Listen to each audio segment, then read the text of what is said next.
आज की इस क्लास में हम रहस्यवादी कविता या रहस्यवाद, इसे रहस्यवादी भी बोलते हैं और रहस्यवाद काव्य भी बोलते हैं। तो हम इसकी विशेषताएं देखेंगे, लेकिन पहले हम रहस्यवाद कविता की परिभाषा पढ़ लेते हैं। तो देखते हैं इसकी परिभाषा।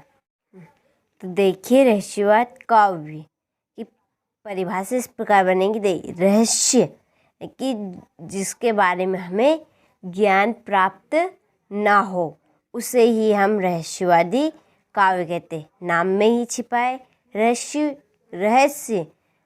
हम रहस्य को जानेंगे, उसके बारे में पहले से तो पता नहीं रहेगा, उसके बारे में हम जानेंगे जिसके बाद ही हमें पता चलेगा। तो इसी प्रकार से इसकी परिभाषा बनी है कि रहस्यवादी कविता का आशय या रहस्यवादी काव्य का आशय उन कविताओं से है जिसके आधार के विषय में ज्ञान न हो, उसे हम रहस्यवादी काव्य कहते हैं।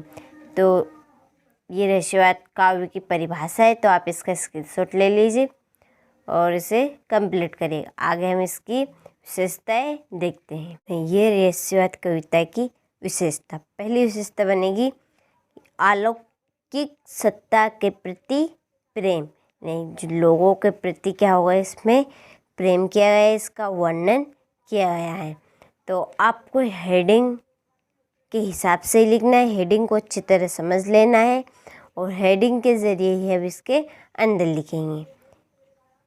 तो देखते हैं कि इस कविता में अलौकिक सत्ता के प्रति प्रेम तथा आकर्षण का भाव देखने को मिलता है। तो हम हेडिंग के माध्यम से ही इसके अंदर लिखेंगे। तो आप पहले हेडिंग करना, फिर हेडिंग को समझकर ही इसके अंदर लिखना। अगली विशेषता बनेगी हमारी परमात्मा से विरह मिलन का भाव।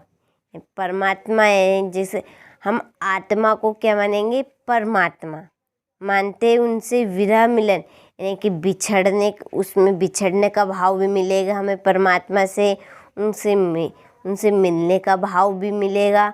तो इसे व्यक्त किया गया है। तो देखिए, इसी प्रकार से हम इसके अंदर लिखेंगे। इस युग की कविता में आत्मा को परमात्मा मानते हुए उससे विरह मिलन का भाव व्यक्त किया गया है। तो हमने आगे बनेगी हमारी कि प्रतीकों का प्रयोग।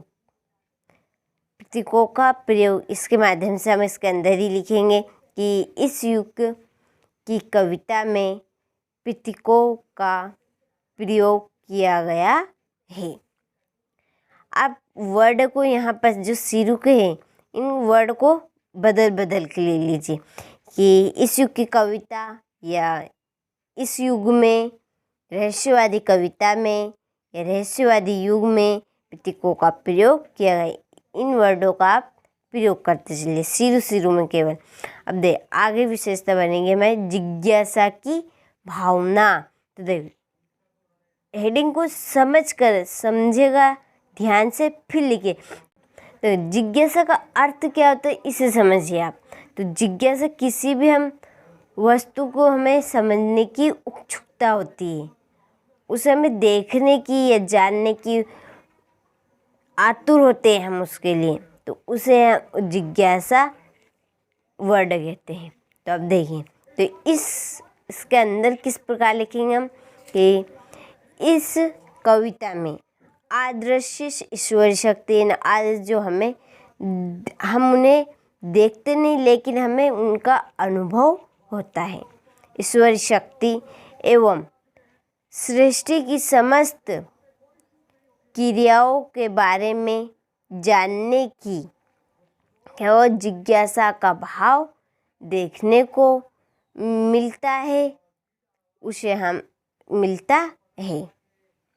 तो आदर्श ईश्वरी शक्ति और क्या है, सृष्टि की समस्त क्रियाओं के बारे में जानने की जिज्ञासा का भाव देखने को मिलता है।